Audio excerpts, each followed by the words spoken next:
जय हिंद प्यारे साथियों, कैसे आप सभी? उम्मीद करते हैं बहुत मस्त होंगे। आइए, आप सभी का स्वागत है आपके अपने परिवार में। और आज हम लोग बात करने वाले हैं क्रिया के ऊपर। जी हाँ, क्रिया के ऊपर हम लोगों का जो है कि आज का ये छठा क्लास होगा।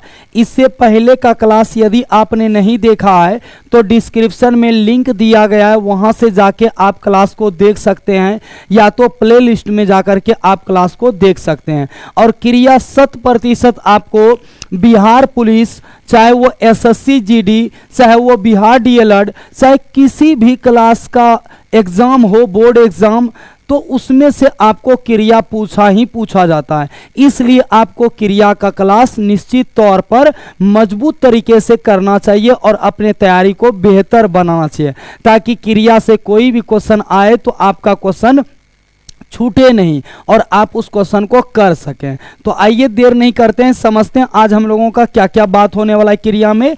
आज हम लोग समझेंगे क्रिया क्या होता है, यानी क्रिया का परिभाषा के बारे में। क्रिया का परिभाषा हो जाएगा। और आज हम लोग समझेंगे क्रिया के भेद के बारे में, और क्रिया के विशेष रूप से पहचान के बारे में जानेंगे। आखिरकार क्रिया को आप कैसे पहचानेंगे कि कौन सी क्रिया है, कौन सी क्रिया नहीं है। इन सारे चीज़ों पर आज हम लोग बातचीत करने वाले हैं। तो आइए देर नहीं करते हैं, हम लोग क्लास को आगे बढ़ाते हैं। और वीडियो को अगर लाइक नहीं किए हैं तो वीडियो को आप लाइक कर दीजिएगा, और चैनल पर पहली बार आए तो चैनल को सब्सक्राइब जरूर कर लीजिएगा, ताकि मेरा भी मोटिवेशन बना रहे और हर दिन आपके सामने क्लास लेकर के आता रहूं। चलिए बढ़ाते हैं आगे। और सबसे पहले हम लोग जानने वाले होंगे कि क्रिया क्या होता है। तो प्यारे साथियों, ऐसे शब्द को जिससे काम का करना या होना जाना जाता है उसे हम लोग क्या कहते हैं? क्रिया। जैसे पढ़ना, लिखना, खाना, पीना, सोना, बैठना, उठना आदि हो सकता है। यानी जिस भी किसी शब्द से किसी काम के करने या होने का बोध हो उसे हम लोग क्रिया कहते हैं। जनरली भाषा में अगर देखा जाए तो क्रिया जिसके अंत में न रहेगा उसको क्रिया कहेंगे। लेकिन यहाँ पर किसी व्यक्ति के नाम को आपको छोड़ना होगा, या स्थान के नाम को छोड़ना होगा, या किसी वस्तु के नाम को आपको छोड़ देना होगा, तब आप कह सकते हैं क्रिया है। ये तीनों चीज़ों को अगर आप छोड़ करके किसी के साथ में अगर ना देखते हैं, वो आपका शब्द क्रिया होता है। नहीं तो सिंपल सा परिभाषा है कि जिस शब्द से किसी काम के करने या होने का बोध हो उसे क्रिया कहते हैं। जैसे पढ़ना, लिखना, खाना, पीना, सोना, बैठना, उठना आदि हो सकता है। ये आपका क्रिया हुआ। ठीक है, चलिए बढ़ते हैं आगे कि क्रिया के बाद में आखिर धातु किसको कहते हैं।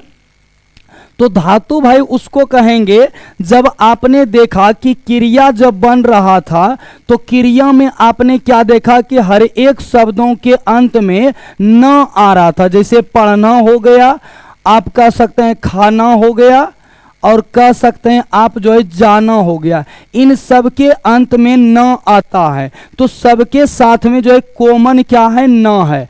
अगर इस न को हटा दिया जाए, न को क्या कर दिया जाए? हटा दिया जाए। इतना सा न को हटा दिया जाए और ये न को हटा दिया जाए, ये भी न को हटा दिया जाए, तो मूल शब्द मेरा क्या है? पढ़ है। मूल शब्द खा है। मूल शब्द इसमें जो है कि जा है। तो जिन मूल शब्दों से क्रिया बनती है उसी को हम लोग धातु कहते हैं। जिन मूल शब्दों से क्या बनती है? क्रिया बनती है, उसे हम लोग क्या बोलते हैं? धातु कहते हैं। ये बात आप क्लियर कर लीजिएगा, ठीक है। तो धातु किसको कहेंगे? तो धातु कहते हैं जिन मूल शब्दों से क्रिया बनती है उसे धातु कहते हैं। जैसे पढ़ना क्रिया है, लेकिन इसमें जो है पढ़ आपका मूल धातु हो गया। उसी तरीके से बैठना आपका क्रिया है, लेकिन बैठ आपका मूल धातु हो गया। उठना में आपका उठ जो है धातु हो गया। तो इस तरीके से आदि हो सकता है।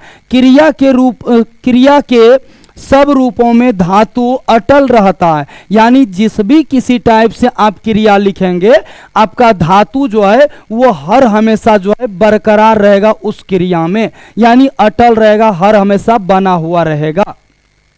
उम्मीद करते हैं आपको दो चीजें जो कि क्रिया और जो है कि धातु दोनों चीज आपको क्लियर हुआ होगा। और यदि किसी तरीके का दिक्कत रह जाता है तो डिस्क्रिप्शन में लिंक दिया हुआ है टेलीग्राम चैनल का, आप वहां जाएं और टेलीग्राम चैनल को ज्वाइनिंग कर लें। वहां से आप फ्री मटेरियल भी पा लेंगे और साथ ही साथ जो है अपना डाउट भी वहां से पूछ सकते हैं और डाउट हम आपके अगले सेशन में ले लिया करेंगे। चलिए बढ़ते हैं आगे। क्रिया के भेद, क्रिया के मुख्यतः दो भेद होते हैं जिसमें अकर्मक क्रिया है और सकर्मक क्रिया है। अकर्मक क्रिया और क्या होता है, सकर्मक क्रिया होता है। अकर्मक क्रिया किसको कहते हैं, तो जिन क्रियाओं के कर्म नहीं होते हैं उन्हें अकर्मक क्रिया कहा जाता है। जैसे वह सोता है, इसमें सोना अकर्मक क्रिया है। बात को समझिए, हम जैसे कहते हैं कि हम घर जा रहे हैं, हम घर जा रहे हैं, और एक हम शब्द और एक वाक्य और बोलते हैं जिसमें कहेंगे कि हम जा रहे हैं। हम क्या कर रहे हैं, जा रहे हैं। लेकिन अब आपको ये दिमाग लगाना है कि आखिरकार जो है हम जाने का काम कर रहे हैं तो हमको कहा जाएगा कर्ता। हमको क्या कहा जाएगा, कर्ता। कहाँ जा रहे हैं, तो भाई घर जा रहे हैं, तो ये आपका कर्म हो गया। और जा रहे हैं इसका मतलब जाना, ये यहां से आपका क्रिया हो जाएगा। और यहां पर भी आपका ये है कर्ता, और यहां पर आपका डायरेक्ट आ गया है क्रिया, ये डायरेक्ट आ गया है क्रिया। तो इसमें आप देख रहे हैं कि कर्म नहीं है और ऊपर वाले में कर्म है। तो जिस वाक्य में कर्म होगा और जिस क्रिया का कर्म होगा उसको हम लोग कहेंगे सकर्मक क्रिया, और जिस क्रिया का कर्म नहीं होगा उसको कहेंगे अकर्मक क्रिया। तो यहां पर जो है आपका ये अकर्मक क्रिया का काम करेगा, लेकिन यहां पर ये सकर्मक क्रिया का काम करेगा, क्योंकि इसका कर्म है और इसका कर्म बिल्कुल नहीं है। तो जिसका कर्म नहीं हो वो कर्मक क्रिया, और जिसका कर्म हो उसे कहते हैं सकर्मक क्रिया। चलिए आइए समझते हैं अब परिभाषा से। जिन क्रियाओं के कर्म नहीं होते हैं उन्हें अकर्मक क्रिया कहा जाता है। जैसे वह सोता है, तो इसमें भाई कर्म नहीं है। जब कर्म नहीं है तो अकर्मक क्रिया हो जाएगा। कौन सा क्रिया, अकर्मक क्रिया हो जाएगा। और सकर्मक क्रिया किसको कहेंगे, तो जिस क्रिया में कर्म हो या जिस क्रिया के साथ कर्म की संभावना हो उसे सकर्मक क्रिया कहा जाता है। जैसे राम आम खाता है, राम जो है खाने का काम कर रहा है तो राम कर्ता हो गया, और यहाँ किसको खा रहा है भाई, आम को, तो ये आपका कर्म हो गया। और यहाँ पर खाना आपका क्या हो गया, क्रिया हो गया। तो यहां देख रहे हैं इस क्रिया का कर्म है, तो जिसका कर्म होता है उसे कहते हैं सकर्मक क्रिया, और जिसका कर्म नहीं होता उसे कहते हैं अकर्मक क्रिया। चलिए आगे बढ़ते हैं। नोट में जरा सा यहां पर कुछ है कि कुछ क्रियाएं अकर्मक तथा सकर्मक दोनों होती है। जैसे उसका सिर खुजलाता है, इस वाक्य में खुजलाना अकर्मक और सकर्मक दोनों का काम करता है। यानी कहने का मतलब कि अभी आपने देखा जिसका कर्म हो सकर्मक, जिसका कर्म नहीं हो अकर्मक, लेकिन कभी कभी जो है सकर्मक अकर्मक जो है दोनों एक वाक्य में आ सकता है। जैसे यहां पर हमने लिखा है उसका सिर खुजलाता है, तो इस वाक्य में खुजलाना जो है यह अकर्मक और सकर्मक दोनों क्रिया के गिनती में आएगा। चलिए आगे बढ़ते हैं। अगला हम लोग समझेंगे आखिरकार पहचान क्या होता है, कैसे पहचानेंगे कि कौन सा क्रिया है। आपको एग्जाम में वाक्य दे देता है और वाक्य में पूछ लिया जाता है कि कौन सा क्रिया है बताएं, तो आखिरकार आप पहचान जब तक याद नहीं रखेंगे तो आप एग्जाम में क्रिया को क्लियर नहीं कर पाएंगे। तो यहां पर कहता है क्या, किसे, किसको आदि प्रश्न पूछने से यदि कुछ उत्तर मिले तो उसे सकर्मक कहिएगा। यानी अगर कहते हैं कि आपका नाम क्या है, तो आपका नाम क्या है तो आप उत्तर देंगे तो उसको सकर्मक समझेंगे, ठीक है। और अगर इन प्रश्नों का उत्तर नहीं मिले तो समझना चाहिए कि क्रिया क्या है, अकर्मक है। यानी जिस भी किसी प्रश्नों का उत्तर मिल रहा है उसे आप सकर्मक कहेंगे, और जब उत्तर नहीं मिल रहा है तो उसे क्या कहेंगे, अकर्मक कहेंगे, ठीक है। और भी आगे पहचान में सबसे पहला आता है संयुक्त क्रिया।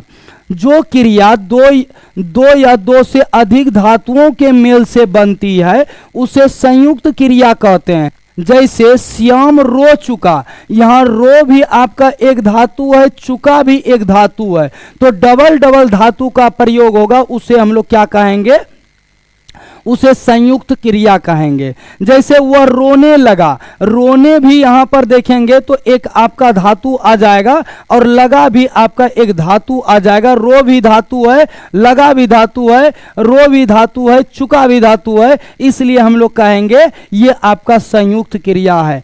जिस क्रियाओं में आपका दो या दो से अधिक क्रिया का प्रयोग किया गया हो जिस वाक्य में, उसे आप कहेंगे कौन सा, संयुक्त क्रिया। अगला आता है पूर्वकालिक क्रिया। अब देखिए कारण क्या होता है कि हम लोग अपने घर में पढ़कर खाते होंगे या तो खाकर पढ़ते होंगे। ऐसा है कि दोनों काम एक साथ तो करते नहीं होंगे, या तो आप जाते होंगे तो आते होंगे, नहीं तो आते होंगे तो जाते होंगे। यानी कुल मिला के कहा जाए कि अगर कोई काम हम पहले समाप्त कर रहे हैं उसके बाद किसी दूसरे काम को कर रहे हैं तो पहले जो समाप्त हुआ वाला कार्य है उस कार्य को हम लोग क्या कहेंगे, पूर्वकालिक क्रिया कहेंगे।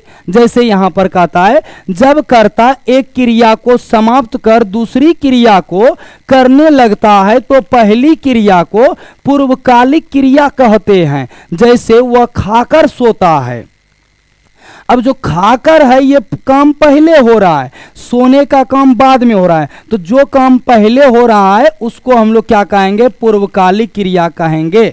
या तो तुम पढ़ कर के खाते हो, पढ़कर खाते हो तो पहले पढ़ते हो तब खाते हो, तो पढ़ने का काम पहले हो रहा है तो पढ़ना हम लोगों का पूर्वकालिक क्रिया हो जाएगा और खाना जो है हम लोग बाद में करते हैं। अगला कहता है विधि क्रिया। विधि क्रिया यानी जिससे किसी प्रकार की आज्ञा का बोध हो उसे विधि क्रिया कहते हैं। जैसे घर जा, अब देखिए कारण क्या होता है, कई बार हम लोग किसी काम को करते हैं तो हम लोगों को काम को करने से पहले आज्ञा दिया जाता होगा कि इस काम को इस प्रकार से करना, उस काम को वैसे कर देना, वैसे करके हो जाएगा। तो आज्ञा जो दिया गया उसी आज्ञा वाले को हम लोग क्या कहेंगे, उसको कहेंगे विधि क्रिया। कौन सी क्रिया, विधि क्रिया। जैसे घर जा, आज्ञा दिया घर जाने का तो ये आपका विधि क्रिया हो जाएगा। ठहर जा, ये आपका विधि क्रिया हो जाएगा। आप आइए तो ये हो जाएगा विधि क्रिया। आदि इस तरीके से हो सकता है जिसमें आपको आज्ञा या ऑर्डर दिया जाता हो, उसको हम लोग विधि क्रिया कहेंगे। चलिए आगे बढ़ते हैं। कहता है प्रेरणार्थक क्रिया। जिस वाक्य का कर्ता किसी दूसरे से काम करवाता है तो उस वाक्य की क्रिया को प्रेरणार्थक क्रिया कहते हैं। साफ साफ भाषा में है कि जब कर्ता किसी काम को स्वयं नहीं करके किसी दूसरे से करवाता है उसे हम लोग कहेंगे प्रेरणार्थक क्रिया। उसे क्या कहेंगे, प्रेरणार्थक क्रिया कहेंगे जब किसी दूसरे से करवाएगा। जैसे राम उससे वृक्ष कटवाता है, इस वाक्य में स्वयं राम वृक्ष को नहीं काट के दूसरे से कटवा रहा है तो ये कटवाना आपका कौन सा क्रिया हो जाएगा, प्रेरणार्थक क्रिया हो जाएगा। क्योंकि जब कर्ता स्वयं किसी काम को नहीं करके दूसरे से करवाता है उसे हम लोग क्या कहेंगे, प्रेरणार्थक क्रिया कहेंगे। और भी एग्जाम्पल, ज्यादातर एग्जाम्पल को पढ़ने के लिए आप बुक को जरूर फॉलो कीजिए, ज्यादा अच्छा रहेगा, ज्यादा बेस्ट रहेगा। और ये आपको नोट्स टेलीग्राम से मिल जाएगा।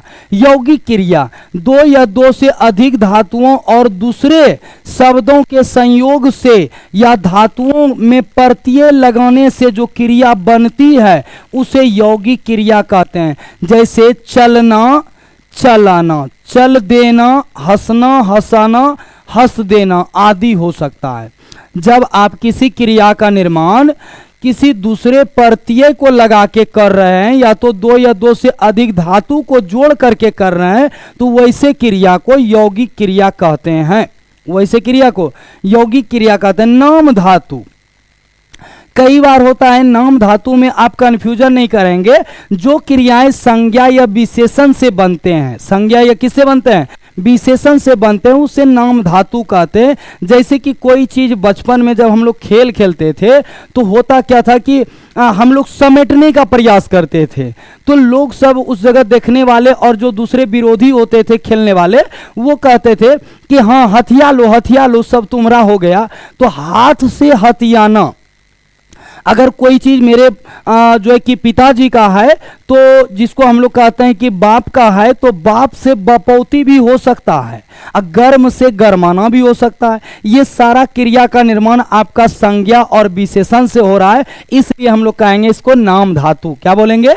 नाम धातु। जो धातु संज्ञा और विशेषण से बनते हैं उन्हें नाम धातु कहा जाता है। जैसे हाथ से हथियाना, गर्म से गरमाना, बात से बतियाना। यहां पर हाथ आपका संज्ञा है, हथियाना विशेषण है, गर्म आपका संज्ञा है, गरमाना आपका विशेषण है, बात जो है संज्ञा है, बतियाना आपका विशेषण है। तो जो संज्ञा और विशेषण से बनेगा उसे हम लोग नाम धातु कहेंगे। उसे हम लोग क्या कहेंगे? नाम धातु कहेंगे। प्यारे साथियों, आज जो है हम लोगों का क्रिया जो है यहीं पर क्या होता है, यहीं पर क्रिया हम लोगों का समाप्त होता है। और इसके बाद का जो आगे का क्लास होगा वो आपको अगले ही दिन जस्ट मिल जाएगा। और अगला क्लास हम लोगों का अव्यय के ऊपर होगा। किसके ऊपर होगा? अव्यय के ऊपर होगा। यदि आपको वीडियो अच्छा लगा तो वीडियो को लाइक कर लीजिएगा और साथ ही साथ चैनल पर पहली बार आए थे चैनल को सब्सक्राइब कर लीजिएगा। और वीडियो आपको उपयुक्त लगा हो, उचित लगा हो, आपके किसी काम के फायदे का लगा हो तो वीडियो को अपने दोस्तों में शेयर जरूर कर दीजिएगा। चाहे आपका जिस भी ग्रुप में शेयर हो उस ग्रुप में जाके आप शेयर जरूर कर दीजिएगा। वीडियो देखने के लिए आप सभी को दिल से धन्यवाद। मिलते हैं अगले क्लास में, अगले वीडियो में। तब तक के लिए जय हिंद, जय भारत।